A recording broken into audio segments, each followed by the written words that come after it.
It is time for your easy choice presented by Geico. The NFL draft, though, maybe it's an easy choice, maybe it's an easy choice to one, but not necessarily after that. Taking a look at Ryan Wilson's latest mock draft, with just hit CBSSports.com today. 5 quarterbacks in the first round, including Drake Maye behind Jaden McDaniel. Oh my God, I can't talk today, Chris. Is this like a Monday thing? No, I think Even it's an everyday thing for you. Michael Penix Jr. also going in the first round, but take a look at that. Malik Nabers jumping Marvin Harrison Jr. as wide receiver 1. Let's see what the guys have to say about this. Let's welcome in Ryan Wilson and Rick Spielman. Chris. Rick, we tried. We really did. Nice tan, and I hope you did really well on the golf course.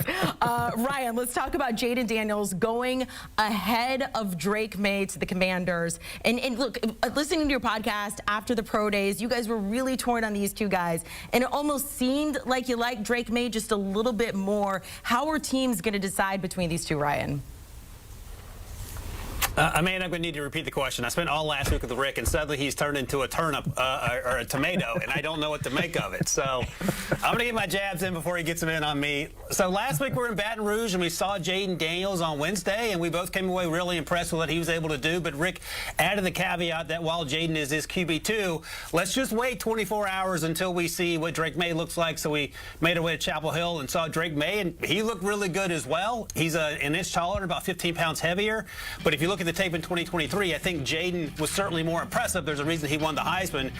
But you can see Drake Maye put on a show at his pro day, and I think Rick would agree his deep ball was a little more accurate than what we saw from Jaden in the pro day. Over the course of the season, I think you could argue Jaden was probably better in that aspect of his game as well. But at the end of the day, the question becomes, where do they land and how do they fit into the system they land in? For me, in this mock draft, I like the explosiveness of Jaden Daniels. If the play breaks down, what he's able to do with his legs. He told us at the Combine that he was faster than Malik Nabers and Brian Thomas Jr. We know that Brian Thomas Jr. is the fastest based on the 40 times. We don't know how fast Jaden is, but it's certainly fast enough. Is he fast enough, however, Amanda, to outrun a sunburn? Because that's my real question for Rick. Amanda, that's all, folks. That's how we talk here. So you'll be able to communicate better once you get us two yahoos off the air here. That'll help you out a lot. I'm going to go with Drake Maye, and I was impressed with both pro days. I just think Drake Maye is bigger. I think he's underrated as an athlete. I think he can make plays with his legs. Maybe not Jaden Daniels type legs, or I'm screwing up. Jaden Daniels type plays with his legs, but I think Drake Maye is going to be a better overall passer, and I do think it comes down to scheme fit. I think it comes down to how these guys are performing behind the scenes in all these pre-draft meetings with offensive coordinators, head coaches, general managers. But I'm going to go slightly and go with Drake Maye over Jaden Daniels. Let's move on to a very interesting development in Ryan Wilson's latest mock draft. And you hinted at it, that it could be coming. Malik Nabers jumping Marvin Harrison Jr. as wide receiver 1. I'm not sure that's necessarily how you feel about him, but you do have him going number 4 overall to the Cardinals. The Cardinals staying put there. So, Ryan, talk to us. So do we think this is a real possibility that this could happen?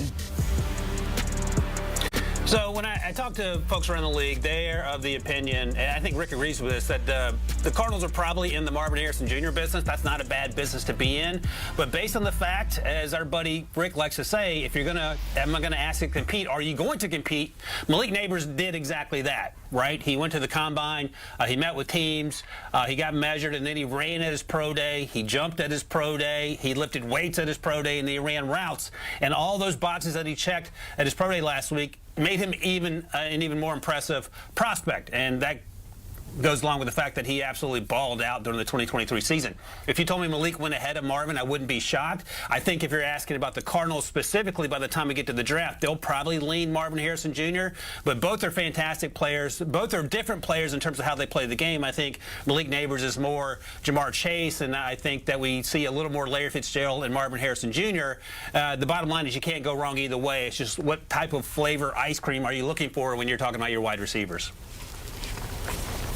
Yeah, and I'm going to say that it's what have you done for me lately? And Marvin Harrison Jr., the last time we seen him play, I believe, was in that Michigan game. And then he elected not to do anything at the Combine. He elected not to do anything at the Pro Day. His statement, or at least through his father or his representatives, is, I'm getting ready for the season. Well, you still have to go through this process like everybody else. Malik Nabers put on a show when we were down at the LSU Pro Day. He ran around an average of a 4.35. Some had him slower, some had him a little faster. But you know he's going to run in the 4.3s. He jumped out of the indoor facility with his vertical jump. He looked very crisp in his routes, caught the ball extremely well. And he is a more dynamic playmaker with the ball in his hands after the catch than maybe a Marvin Harrison Jr. Talk to some of the people I talked to down at the Pro Day. They're going to have Malik ahead of Marvin Harrison Jr., whether Arizona does or not, but I do know some teams are going to have him as #1 receiver on their board.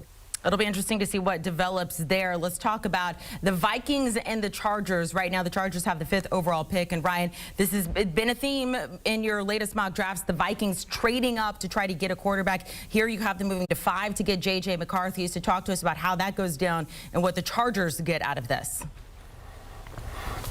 Well, a few weeks ago, the Vikings traded back up into the 1st round to get the 23rd overall pick. Now they have 11 and 23, and that gives them the extra ammunition to outgun, as it were, the Broncos at 12 and the Raiders at 13, two teams that might also be looking for a quarterback. So they have a leg up in that sense. And then if they do trade up, it's going to get expensive for them to get the quarterback they want, in addition to these 2 first-rounders, probably next year's first-rounder. On the other side of the coin there, the Chargers make out like bandits. They get a right tackle that can start right away. They now have 3 offensive linemen taken in the 1st round in the last few drafts to help Justin Herbert. We know they're going to lean into the run with new head coach Jim Harbaugh there.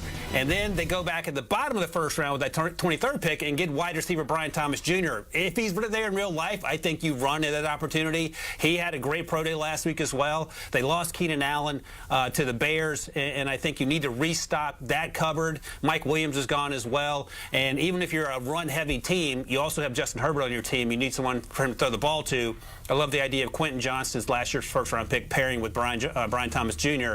As they hit the field in 2024. Yeah, to me, if the Chargers end up with J.C. Latham, he is the best run-blocking offensive tackle out of this class. He's better than Alt. He's better than Fachanu. And I think it would be a perfect fit in a Jim Harbaugh-type scheme to run the football. And if they ended up with a speedster that can stretch the field, make big plays down the field for the Herbert and L.A. Chargers offense, and a big red zone type threat, that this would be an A++ draft if they came out with both of these players in the 1st round. Rick, so far you haven't had a ton of issues with Ryan's mock draft, which is a little strange, but I was told this next one you don't agree with. Ryan has Toli Fuaga going to the Steelers at 20. He did mention in his little blip there about him that he could be long gone by this time. So, Rick, why don't you agree with this?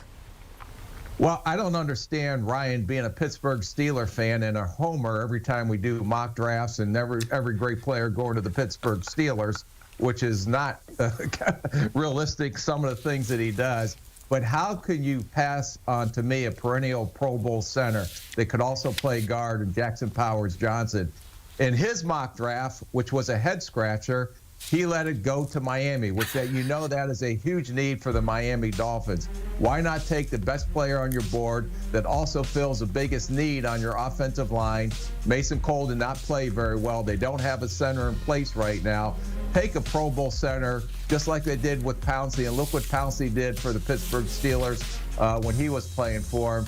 To me, this is a no-brainer, and why he would pass on a Pro Bowler, it's head-scratching to me. Rick, I know you spent more than 30 years in the NFL, but I'm going to give you a piece of news that's going to blow your mind here. There's more than one round in the draft. There are actually 2, 3, sometimes 7 rounds in this draft. So the Steelers, you can get Zach Frazier out of West Virginia. I think I like him a little bit more than you do. He can be there in round 2 for you.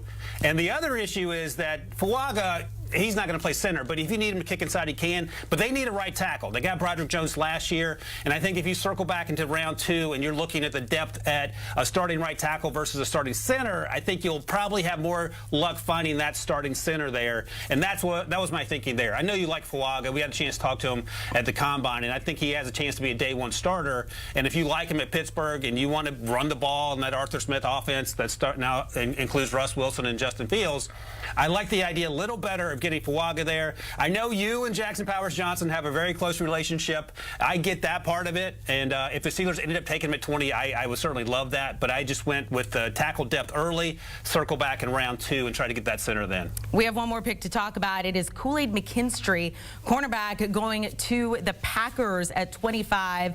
And before, look, Ryan, you told me that Rick didn't like that other pick. You told me he loved this one.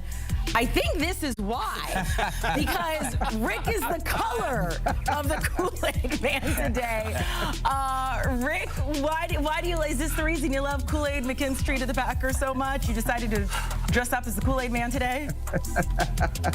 2 points. My jaw is a little squarer than the Kool-Aid guy there. And 2, Jackson Powers Johnson says my dress is drip. So I got to go with Jackson Powers Johnson, whatever my dress is drip means.